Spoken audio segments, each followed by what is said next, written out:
क्या लगता है कि एक दानिशमंद इंसान सुबह 3 बजे या 4 बजे कहीं जा रहा है, तो क्या ये एक दानिशमंदाना फ़ैसला है? शोबिस में तो मोस्टली ये शूटिंग्स और इस तरह की ये जो एक्टिविटीज़ हैं वो मोस्टली रात को ही होती हैं। वो जो मुल्ज़मा हैं आमना अरूज, वो क्या कहती हैं कि उनका इसके पीछे मकसद क्या था? तवान तो लेना चाह रही थी, तवान उन्होंने वसूल किया है। बाद में फिर जब इनकी हालत ज़रा थोड़ी सी गैर हुई तो फिर इनको उन्होंने वहाँ पे वराने में फेंक दिया एक जगह। उनको काफ़ी मारा गया था, हालत बेहतर हुई है, तब भी इन्होंने पुलिस से रजू किया है। आपको ये सारा केस हल करने में कितनी मुश्किल पेश आई? 3 मुल्ज़मान जो हैं वो रिकॉर्ड याफ्ता हैं साहब का। विदिन 8 to 9 आवर्स हमने ट्रैक डाउन कर लिया। MYK न्यूज की वीडियोस देखने के लिए हमारा चैनल सब्सक्राइब कीजिए और बेल आइकॉन को क्लिक कीजिए ताकि आप हमारी आने वाली वीडियो से बाखबर रह सके।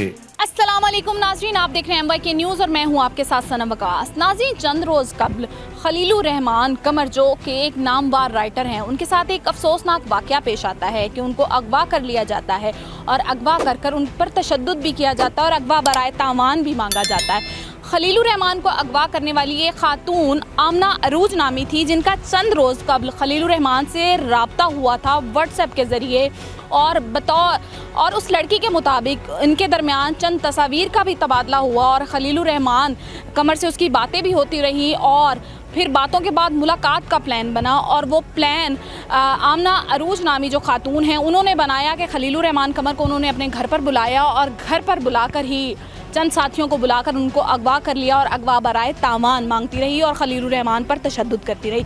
खलीलुर रहमान वहाँ से किसी तरह अपनी जान बचाकर निकल आए और आकर पुलिस को बताया, FIR करवाई। अभी वो मुल्ज़मान गिरफ़्तार हो चुके हैं और सुनने में आ रहा है कि उन मुल्ज़मान के पास खलीलुर रहमान कमर की कुछ नाज़ेबा तस्वीर भी हैं। इस सारी कहानी का खुलासा क्या है, क्या सच है, क्या झूठ है, आइए चलते हैं और जानते हैं DSP से जो इस केस को हैंडल कर रहे हैं। तो सर, सबसे पहले मुझे आप ये बताएं कि इस केस की आपके पास इत्तला कब आई? 20th को जब FIR हुई है 21st को, तो तब हमें इन्वेस्टिगेशन मार्क हुई और फिर हमें इस बारे में हमारे DI साहब और CCP साहब जो है उन्होंने इंस्ट्रक्शंस दी कि इस केस को ट्रेस करना है। तो हमने फिर मदई से रब्ता किया, जो खलील साहब हैं, उनसे सारी अहवाल पूछा कैसे उनके साथ वारदात हुई और सारा।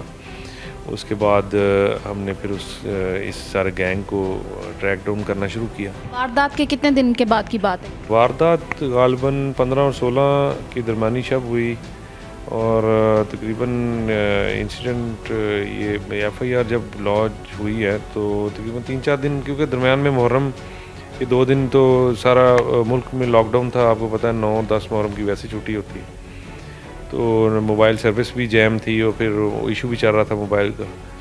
तो ये मेरा ख्याल और उनको काफ़ी मारा गया था। तो जब इनकी हालत बेहतर हुई है तब भी इन्होंने पुलिस से रजू किया। तो ये 21st को, ये 20th को आए हैं हमारे पास और फिर जब FIR के बाद तो उसके बाद फिर हमने स्टार्ट की।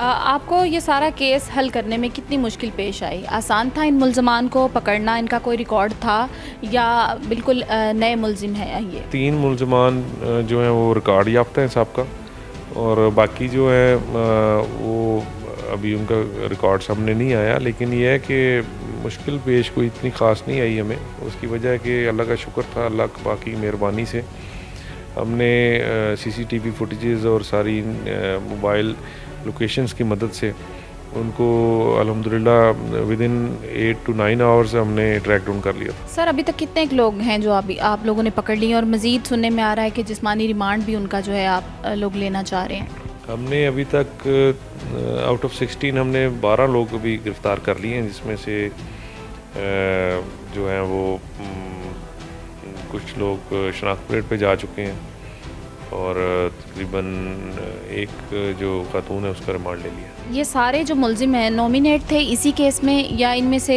कुछ शक की बुनियाद पर भी उठाए गए?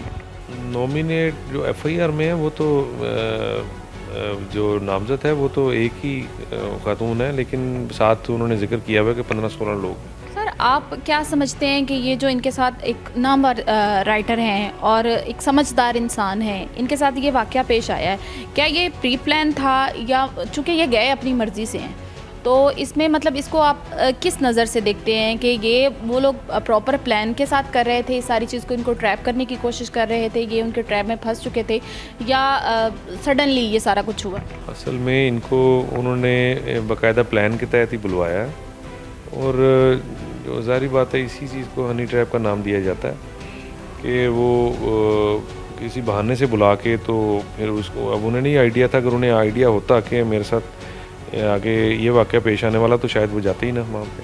और आपको क्या लगता है कि एक दानिशमंद इंसान सुबह 3 बजे या 4 बजे कहीं जा रहा है, तो क्या ये एक दानिशमंदाना फ़ैसला है?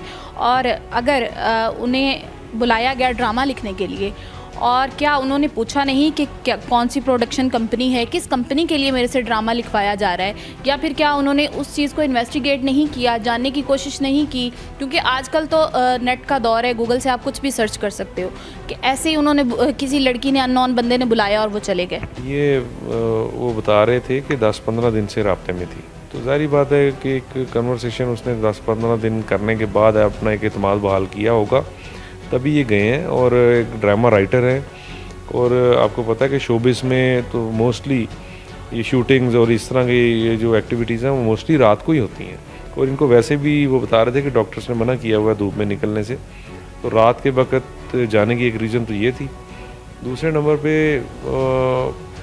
उनका जो ड्रामा, अब वो एक मशहूर लिखारी हैं, राइटर हैं, तो अब उनको कोई अगर कोई ऑफ़र करेगा कि जी मैं आपसे ड्रामा लिखवाना चाहती हूँ और आपको अच्छी पे हम करेंगे, तो सारी बात है ऑब्वियसली हर बंदे ने अपने रोज़गार के लिए जाना तो होता ही है, तो वो शायद इसलिए गए हों।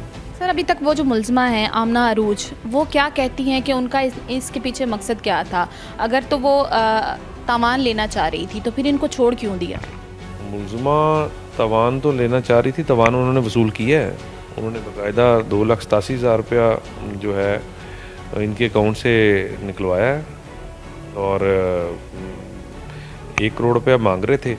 अब 1 करोड़ रुपया जो है 9 मुहर्रम वाले दिन और 10 मुहर्रम वाले दिन तो बैंक भी बंद होते हैं, आपको पता है सारे बैंक्स की छुट्टी होती है। तो इन्होंने अपने एक दोस्त से रब्ता किया जिसने वो भी काफ़ी तशद्दुद के बाद, तो उसने भी इनको कहा कि मैं 10 लाख रुपया तकरीबन एक आधे दिन में अरेंज करके आपको दे देता हूँ, फौरी जारी वाला इतने पैसे मैं अरेंज नहीं कर सकता। तो बस इसी स्ना में फिर जब इनकी हालत ज़रा थोड़ी सी गैर हुई, तो फिर इनको उन्होंने वहाँ पे वराने में फेंक दिया एक जगह पे। सर, क्या कहेंगे हर उस इंसान को जो आजकल किसी पर ट्रस्ट करके यूँ 12 बजे 1 बजे चला जाता है, चाहे वो एक अननोन पर्सनैलिटी है या चाहे वो जितना भी पॉपुलर है, तो क्या ट्रस्ट करना चाहिए या पहले पूरी इन्वेस्टिगेशन करनी चाहिए? चूँकि उसके बाद अगर मुद्दा पुलिस के पास आता है तो पुलिस के लिए ये एक चीज़ हो जाती है कि बहुत सारी चीज़ें इन्वेस्ट होती हैं इस चीज़ पे।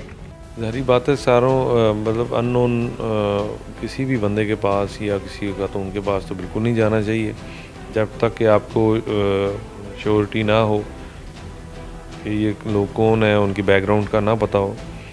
तो क्योंकि जो हालात चल रहे हैं तो वारदातें काफ़ी हो रही हैं। पहले ये इस तरह की वारदातें वहाँ पे रिंजर खान वाली साइड पे कच्चे के इलाके में ज़्यादा हो रही थी, यहाँ से हनी ट्रैप करके वो वहाँ पे ले जाते थे।